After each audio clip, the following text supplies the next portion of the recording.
If you were to ask me when I was about 18, 20, WV, do you want to play for India? How keen are you to play for India? I wouldn't have had an answer. I wouldn't have just told you, yes, I'm desperately wanted to play for the countries. It is never something that I thought of. And Kapil Dev, of course, I don't think India will have the privilege of having another high quality all round cricketer like him. And going back to Ashwin, he did not perhaps have uh, what you would say the qualities that would make you think he's a standout legend in the making. But I suppose what happened in the finals was that they were perhaps overwhelmed by the fact that there was a lot of buzz on the ground. Mind you, 85,000 people there. And that atmosphere was something outstanding. You had to be there to understand what it was like. Even if there's no technology, what you generally discuss about, decision diya na, wo umpire ko pick nahi tha. So we don't talk about the decision, acha decision diya wo umpire. We only look at what has not happened. Meg Lanning has been a fabulous captain. If you look at the side that she's had a good side. But the fact also remains there are a couple of gaps in that side. And as for Sachin Tendulkar, come on, even when he's batting at 75, he'll draw a lot of public. Let's not forget that because recently he played in the Masters International and then he made people throng to the stadium. And the biggest thing was that he did not disappoint his fans. Intelligence need not necessarily be an advantage because this can sometimes foster a lot of jealousy in the rest, and that is not good for a particular individual. In the bustling cricket corridors of Chennai, a young lad once spun dreams with his left arm, only to pivot and carve his legacy as a gritty left handed batter. His cricketing tale is one of reinvention. His international career, spanning 1988 to 97, saw flashes of brilliance, but it was in the domestic arena where he truly blazed trails. Three Ranji Trophy double centuries, including a monumental 313, cementing his status as a titan of Tamil Nadu cricket. Transitioning from a player to mentor, this player's astute cricketing mind found new horizons. He sculpted Tamil Nadu and Bengal into domestic powerhouses, strategized for Kolkata Knight Riders, and most notably, steered the Indian women's cricket team to their maiden T20 World Cup final in 2020. Beyond the boundary, his book, The Winning Sixer, distills leadership wisdom from 22 yards, blending memoir and mentorship. As we sit with him, we unravel the journey of a man who turned setbacks into stepping stones, from battling with the West Indies' ferocious pace in his Test debut to nurturing a generation of trailblazers. So, without further ado, let us welcome our today's guest on an exclusive chat with Cricket Times, Mr. WV Raman. Welcome to Cricket Times, sir. First of all, how are you? Thanks a lot. That is some introduction, and it's a pleasure to be here. Thank you. Thank you so much, sir. Thank you for giving us your precious time, sir. So, first of all, you in an interview in a podcast or a chat with Harsha Bogle asked him, how come the lava of cricket instilled in him? I wanted to ask the same question to you. When was this lava of cricket instilled in you? At the time that I was growing up, I'm a 1965 born. At that time, when you're about 5, 6 years old, one of the things that you noticed happening around you was that people did a couple of things definitely. One was that obviously the basic act of breathing. The other one was to try and play cricket. So that's exactly how I got introduced to that game because I used to see a lot of elderly guys playing cricket on the streets, in the parks. And mind you, at that time, there are a lot of open spaces available. There's not much of traffic. So you could pick up three, four sticks, plant three on one side, the other one on the other side, and then get on with the game of cricket. And that's how it was. And uh, and also those days you didn't have too many other options to try and engage yourself in. And cricket was one of the major avenues for you to try and engage in, and not only while away your time, and also to possibly make new friends. Those were the times when people of India had playgrounds around them. So you played 11 tests and 27 ODIs for India. What was the highlight of your international career and one thing that you are most proud of?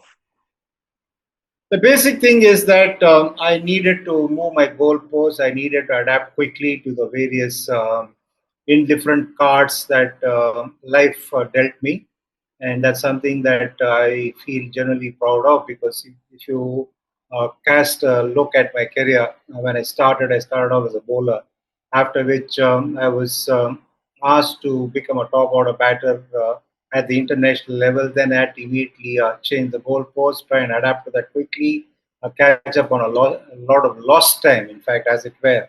The reason I say a lot of lost time is because I didn't start as a batter. So if you're suddenly equipping yourself to try and perform as a batter in international cricket, there's a lot of time that you need to catch up on in terms of thinking as a batter, in terms of doing the things that you need to do as a batter to succeed at the international level, and also to try and uh, indulge in crash courses to become a better batter. So that is something that I feel proud of. Another thing is that despite a lot of challenges that I had, because I did not have a proper eyesight. I always had this astigmatism, which meant that I had a lazy eye, and I had to literally manage with one eye. And that's why, if I did not get the sighting going at the start of an innings, I used to get out very quickly. And if I got uh, to spend some time in the early part of the innings, I would rather spend a long time there. So all those factors put in together, I think it is a fantastic journey. It could have been really annoying, frustrating, irritating, even at times, but such is life. Certainly, there are some legends around you that you were defined, named the greatest players among the greatest players, batters of all time in Indian cricket. When we talk in terms of Indian cricket, you have played with legends like uh, S- Sunil sir, the great Sunil Gavaskar, Kapil Dev, and Mohinder Amarnath, and you have seen the young Sachin Tendulkar. Tell us about the experience sharing the dressing room with them, playing against them and playing with them as well. I did not have the privilege of sharing the same dressing room with Sunil Gavaskar in the Indian team. But the point is that I've had a lot of discussions with him. I've interacted with him a lot, and he was an ocean of knowledge, no doubt, obviously. And he was always available for us to try and draw upon his knowledge bank. And the other names that you mentioned, like Kapil Dev, Mohinder Amarnath, of course, they were legends. They were fantastic cricketers, and they were inspirational characters for anybody of my age, or probably even cricketers who came after me because of their deeds over a period of time. Let's not forget that Mohinder Ramnath's career span was definitely one of the longest in Indian cricket. He also started off as a fast bowler, then obviously things changed around, became a top order batter, and then became a useful bowler as well. And Kapil Dev, of course. I don't think India will have the privilege of having another high quality all round cricketer like him. If we get it, I'll be very, very delighted to see him traveling across the world. And of course, we do have a lot of multi-dimensional cricketers after Kapil Dev as well. But the reason why I mentioned Kapil Dev is because he played the toughest format of the game, and he played for a long time as well. And his consistency in terms of performing was something that you would always admire, and the ease with which he played cricket. That's the way I look at Kapil Dev. The ease with which it came to him, and the way he maintained his fitness as well was absolutely magnificent. And as for Sachin Tendulkar, come on, another. Even when he's batting at 75, he'll draw a lot of public. Let's not forget that, because recently he played in the Masters International, and then he made people throng to the stadium. And the biggest thing was that he did not disappoint his fans. He delighted them, and he made them reminisce of how he was batting when he was in the 20s, 30s. And like somebody else said, like Shobakta said, looks like he's timeless, ageless. And may Sachin continue to carry on in that vein. And it's been a fabulous privilege to have belonged to team sheets that had all these names and to have known them, to have played with them, and to have interacted with them. That I think is obviously something that is phenomenally fortunate as far as I'm concerned. Talking about records, statistics, team sheets, your first class record is really impressive as well. Close to 8,000 runs in domestic cricket. What do you attribute your consistency in domestic cricket? See, I was never ever enamored by these numbers. For example, I was telling in a recent interview as well, which I'm repeating here. If you were to ask me when I was about 18, 20, oh, WV, do you want to play for India? How keen are you to play for India? I wouldn't have had an answer. I wouldn't have just told you, yes, I'm desperately wanted to play for the countries. It is never something that I thought of. All I did was to try and play a game of cricket because I like playing that game. I enjoy playing that game. It gave me satisfaction. It gave me a release from a lot of other things. And the fact that I played it for my satisfaction made me kind of ignore just about everything else, like numbers or the opinion of others, etc. But what I was mindful of the fact that I needed to ensure that I did not make an ass of myself. By that I mean that you go and try your best and see if you belong in that level that you're playing at currently. So that is what the entire focus was on, rather than looking far too ahead or looking to try and be jingoistic in saying, no, I'm very, very desperate to play for the country. I would have been a hypocrite if I were to say that as well. So, after your playing days, you moved into coaching. Uh, what inspired you to take up that role?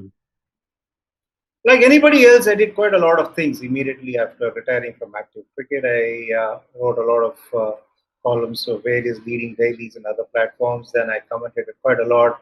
And then it came to a stage where I took a hiatus from the game completely for 3 years to see if I missed it. But I took the hiatus after having got a level 3 qualification from the Australian Cricket Board coaching course. And after that hiatus, what happened was that I was thinking of the fact that a lot of people were looking for some guidance. It had come to my knowledge that a lot of youngsters of that generation were looking for somebody to help them. It's not that I was the only available person, I was the only capable person then. It's just that it came to my knowledge and I thought about it and I said, why not? Having equipped myself with the necessary top qualification, why not put it into use, is what I thought of it.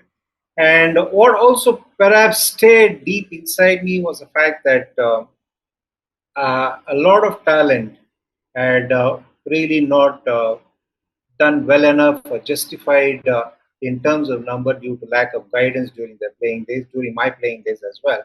So that also was something that was gnawing at me, and I felt that okay, let me try and see if this is something that can be averted, and that's how I took on the role of coaching. You guided players and you have taught them many good things, many valuable things. My question to you is, you have coached various teams in domestic cricket. What's the most valuable lesson you've learned from nurturing these local talents from India, from Tamil Nadu and Bengal in the domestic circuit?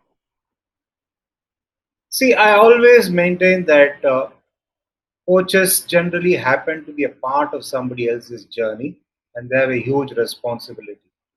And it's not about them; it's about the players. It's about the players' futures. So they got to ensure that they really stay very, very responsible and do things responsibly, and that's something that I've always tried to adhere to. And yes, when you're in a position where you have to take decisions, you might not get 100% of approval from all the quarters. There will be some places where you may not get great approvals, but that doesn't matter. You take your decisions based on the situation and the circumstances and the factors available to you at the time of taking the decisions. You saw a young Ravi Chandran Ashwin when you were the coach of Tamil Nadu team. What were your initial thoughts about Ravi Ashwin at that point of time?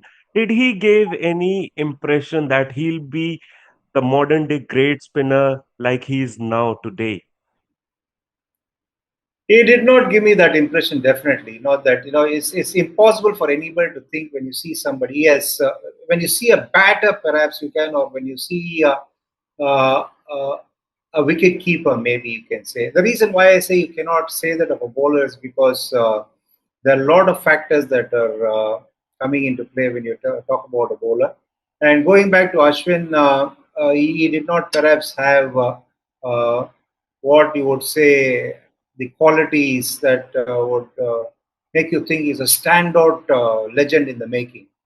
But there'll be other things that would obviously provide you some kind of indication that this is somebody who's different from the rest of the others. To just answer that question in one line, the best answer would be that I've always maintained over experience gained from a long period that intelligence need not necessarily be an advantage because this can sometimes foster a lot of jealousy in the rest, and that is not good for a particular individual because there have been many instances that I've seen that intelligence is somehow not proven to be as advantageous as it is made out to be.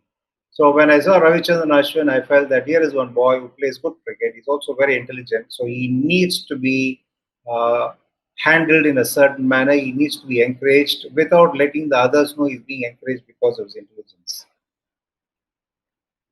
Certainly, and he got this one thing from his mentor as well, which he admits that WV Raman sir is his mentor, is that he's as gritty as you are. He's as intelligent player who likes to work on his game.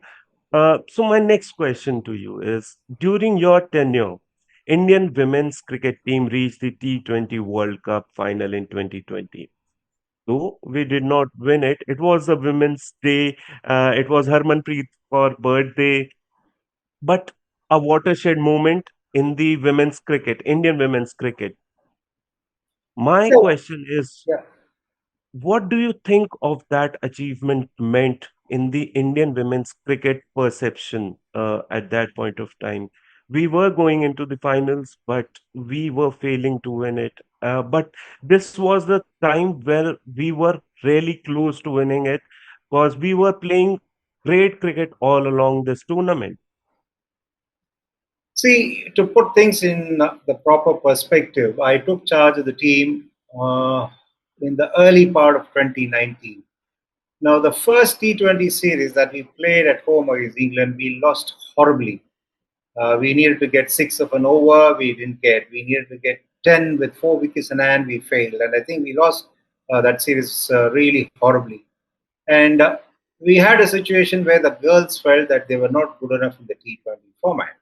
Now, mind you, I was thinking to myself, we have a World Cup coming up in another 1 year's time, and these girls are absolutely at their nadir when it comes to the self confidence individually and collectively to perform as a team.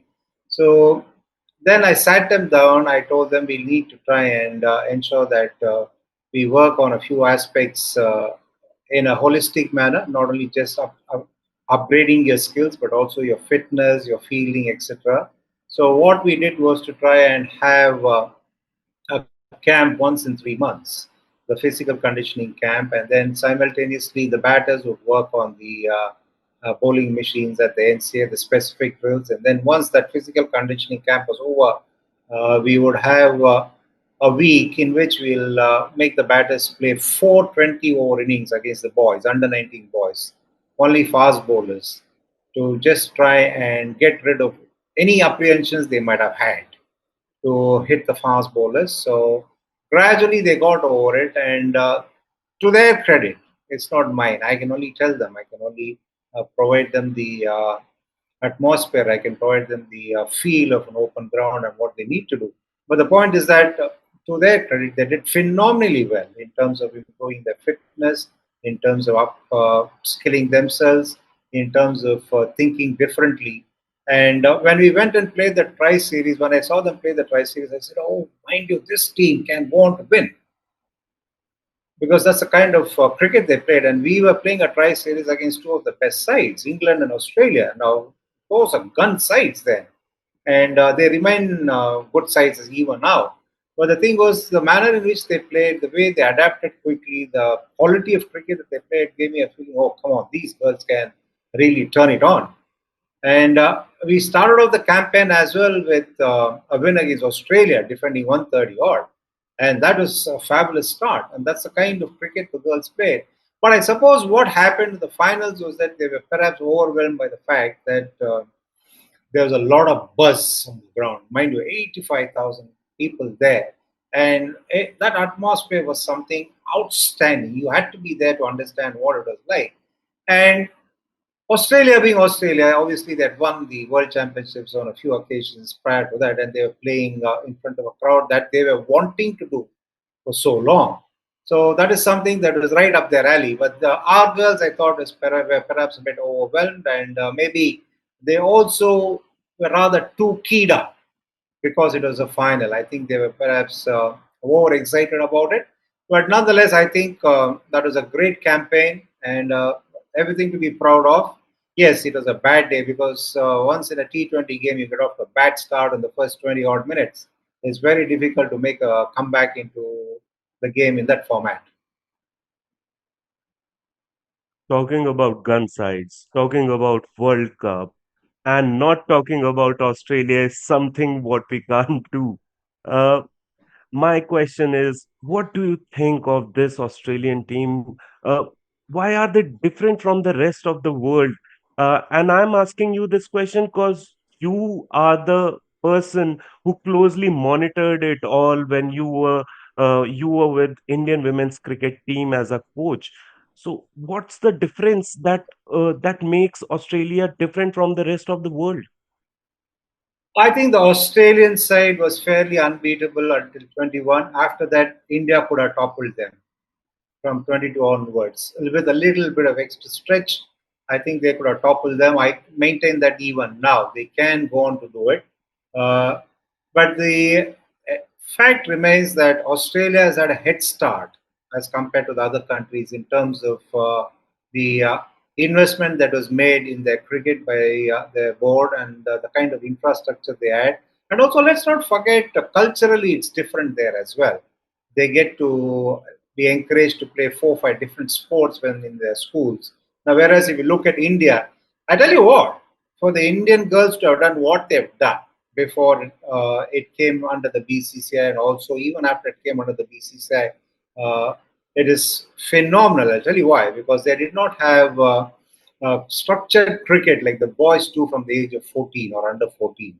So what used to happen with the Indian girls is that when they are about 17, 18, if they caught the eye of somebody, they would get picked for the senior side. They would play. If they perform in 2 or 3 games at the right time, they're suddenly pitchforked into the international arena. And the gap is too much for them to make up. So given all those things, they've done extraordinarily well. But what has happened now, you see the beginning of the shift is, I think in my mind, has happened with the start of the Under 19 World Cup and also the WPL coming into being now. So you'll see the shift happening because a lot of young girls will get to play cricket. In fact, the families also would encourage their girls to play cricket because it is a viable option now as a career. And there'll be a lot of centers, satellite centers that will be put up. That was another problem for girls to go travel far like the boys could do. Normally, 14-year, the teen girls would not be sent hundreds of kilometers away just to indulge in cricket practice. It's impossible. Logistically, it is tough. But now I'm sure that a lot of satellite centers will start and a lot of girls will take up cricket. As it is in this recently concluded WPL, we saw a lot of talent coming through. And the fun starts now. It won't be long before the Indian girls go on to topple everybody. Talking about WPL, and we are talking about Australia again. There is this woman from Australia who have won it all, but is failing to win the WPL trophy, which is Meg Lanning. What? does she need to do to win this WPL title? Any thoughts of yours would be appreciated, sir, on it. I think they were beaten by a better side. I think that's what it is. Now, you must understand one thing here. Meg Lanning has been a fabulous captain. If you look at the side that she's had a good side. But the fact also remains there are a couple of gaps in that side because it's a bit too reliant on the top three, and they rely a lot on the multi-dimensional cricketers in the middle order. So that's the problem. What happens in such a scenario is that if it works tremendously well. If it doesn't work, it doesn't work. Whereas if you look at the Mumbai Indians setup, they got multi-dimensional cricketers generally, but they also got a couple of them who, with their specialist skills, can make a huge difference, like Ashraf Ismail, who can rattle the opposition with a pace, or Harmanpreet Kaur, who can just turn games on their heads with a batting alone. So it's a situation where Mumbai Indians have just about everything. uh, Delhi Capitals maybe have couple of gaps that they need to plug. Maybe in the coming years they'll do that. And also, what Meg Lanning has done is that she's revived the careers of a lot of people who had fallen by the wayside, like Arundhati Reddy and Radha Yadav was gradually slipping southwards and stuff like that. And she's made them perform better. She's given them the confidence. She's handled them well. And Shika Pandey, again, she's been a fantastic performer. Of course, she's got the experience. But still, for her to perform, needed somebody to handle her really well, which is Meg Lanning. So, in that respect, she's done a lot of great good for Indian cricket in a way because she's revived the careers of a lot of cricketers. So, I wanted to ask this question, which is on a lighter note, but it's the heaviest question of this interview. What's one piece of advice you would give to a budding, aspiring cricketer who wants to pursue cricket and play for India? Be prepared to make mistakes and learn from those mistakes. Well, you have been a commentator as well, sir. How do you think the role of technology uh, in cricket has changed the way we understand this game? I'm talking about DRS right now. There are many questions about DRS. Uh, it's the technology in use. What are your thoughts about DRS and using technology in the game? Use of technology is always good as long as it's going to make things better in an overall sense. But let's not forget the fact that technology is also something which will always be constantly upgraded, will constantly get developed. So at no point in time can anybody say it's 100% perfect. In as much the humans are not.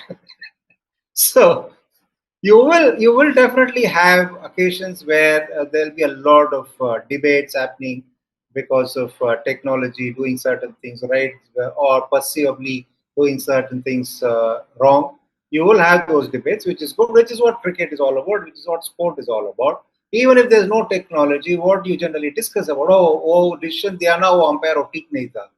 So we don't talk about the decision. Oh, अच्छा decision दिया वो umpire. We only look at what has not happened. You report for work every day. Nobody questions you. Why are you reporting every day on time? You don't go one day. They ask why didn't you turn up yesterday?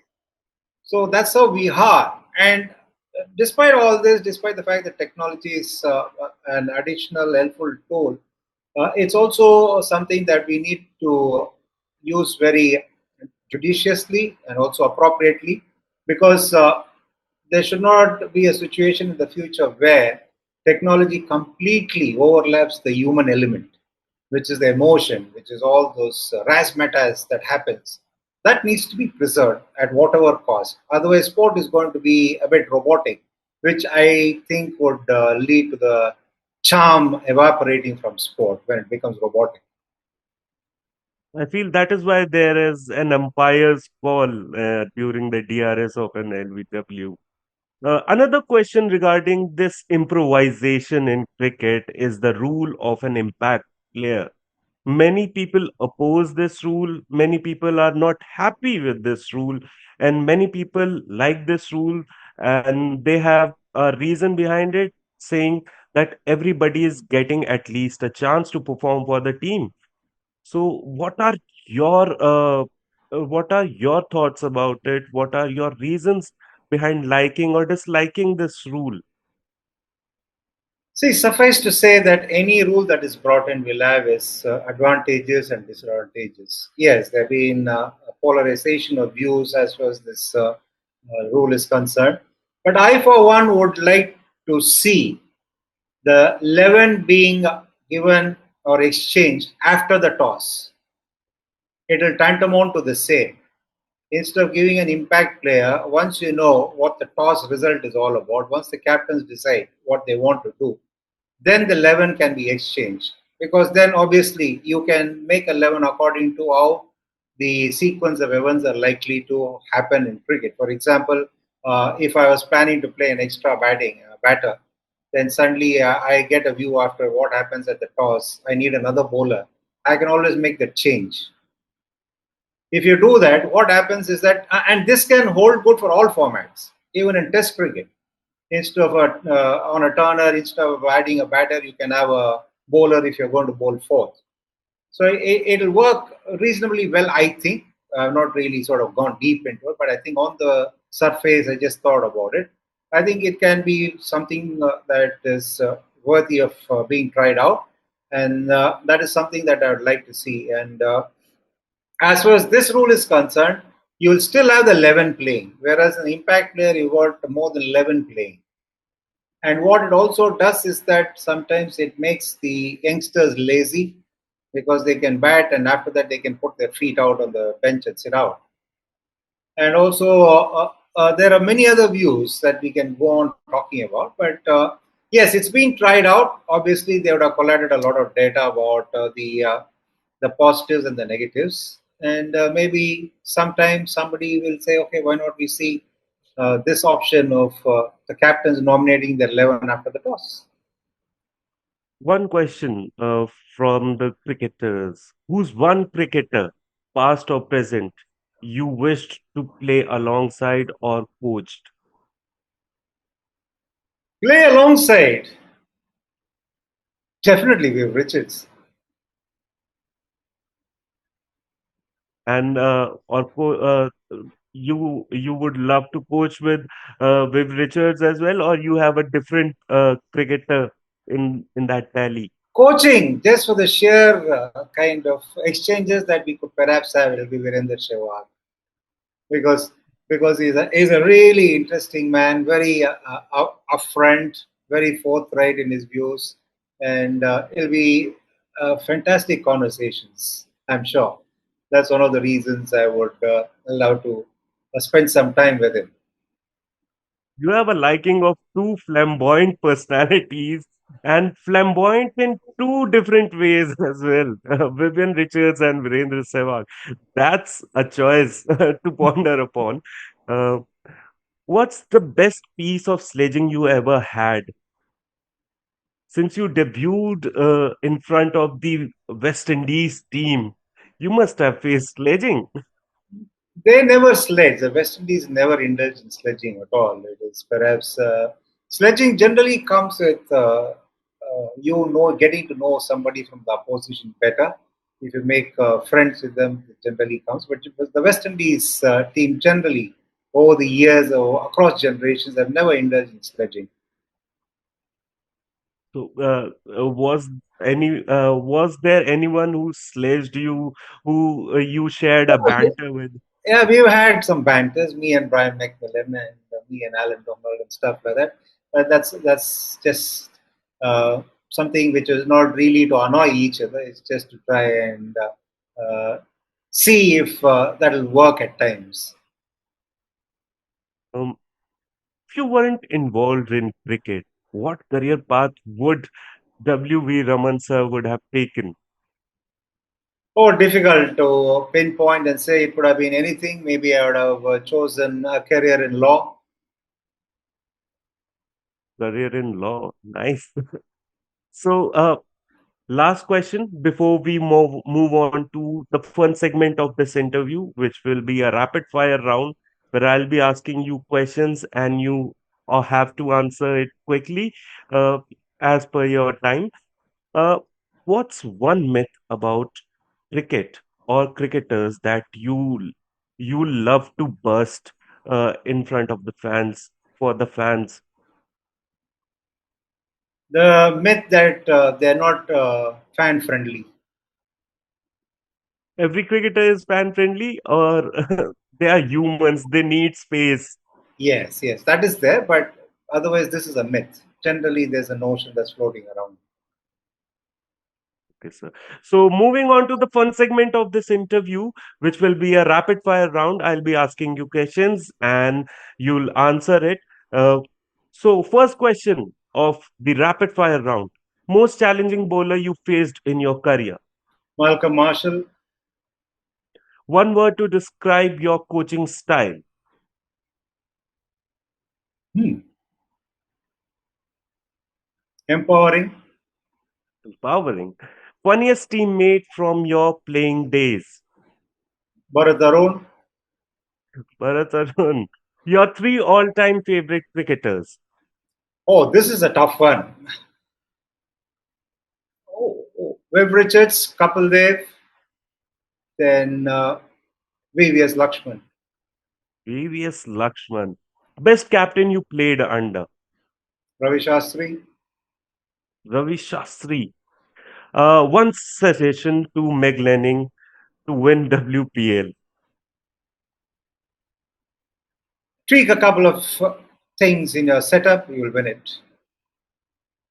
The round of this or that in the rapid fire round, where I'll be giving you two options. You need to pick one option according to you.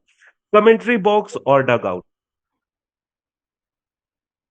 Commentary box, Irapalli Prasanna or Gundappa Vishwanath, more impactful player for the Indian cricket.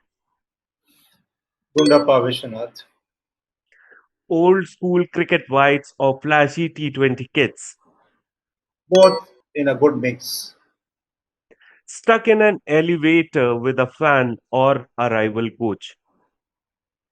Fan, definitely. Filter coffee in a match, before a match, or coconut water during the match on the field. Coffee before a match so that I'm awake. A tough one, Mithali Raj or Harmanpreet Kaur, better captain for the Indian women's cricket setup. Captaincy is dependent on the situation and the team, on the format that you're playing. So it's tough to say either or in a setup where they only play two formats. Beautiful answer, sir. This ends up our interview. It was a lovely conversation with you, sir. Thank you for giving us your precious time and your generous answers. And I'm really thankful to you for being such a sport. Um, if you would like to say anything to our viewers or words of wisdom that we should ponder upon, the stage is all yours, sir. It's a simple thing. Live your life the way you want to. Thank you so much, sir. Thank you so much. We'd love this chat, and if you like this video, please do like it. Comment your views down below. Subscribe to our YouTube channel, Cricket Times, and press the bell icon so that you don't miss any further updates from the cricketing world and this interview as well. Thank you. Thank you so much, sir. Thank you so much for giving us your precious time. You're welcome. Thanks for having me here. Thank you so much, sir.